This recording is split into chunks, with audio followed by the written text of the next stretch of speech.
कभी देश की आंतरिक सुरक्षा के लिए सबसे बड़ा खतरा माना जाने वाला नक्सलवाद अब अपने अंतिम दौर में है। महाराष्ट्र के गढ़चिरौली में एक ऐतिहासिक पल दर्ज हुआ।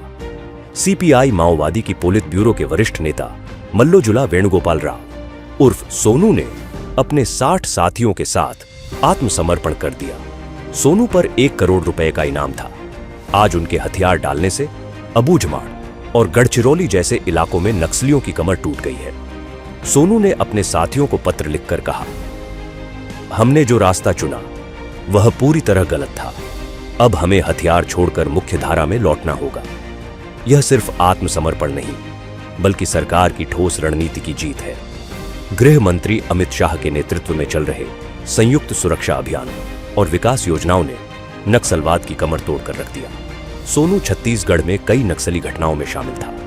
इस आत्मसमर्पण को लेकर मुख्यमंत्री श्री विष्णुदेव साय ने भरोसा जताया है कि छत्तीसगढ़ के विकास में बाधक नक्सलवाद मार्च 2026 तक समाप्त हो जाएगा।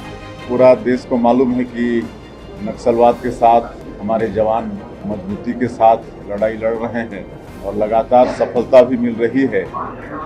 और जो संकल्प है हमारे देश के प्रधानमंत्री जी का, माननीय गृह मंत्री जी का, कि आने वाला साल 31 मार्च 2026 तक पूरे देश से नक्सलवाद को समाप्त करना है।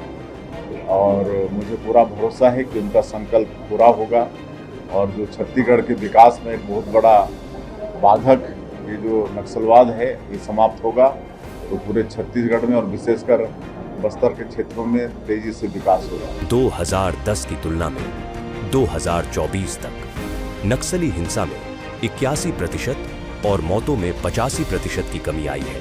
कभी 200 जिलों तक फैला यह संकट अब सिमटकर बहुत छोटे क्षेत्र तक रह गया है। गढ़चिरौली का आत्मसमर्पण सिर्फ एक घटना नहीं, यह नए भारत की गवाही है, जहां नक्सलवाद का अंधकार खत्म हो रहा है और विकास की रोशनी हर कोने तक पहुंच रही है। भारत अब नक्सलवाद की परछाइयों से निकलकर एक नए सवेरे की ओर बढ़ रहा है। 2026 तक संकल्प है आतंक का अंत और तिरंगे के नीचे विकास व शांति की जीत।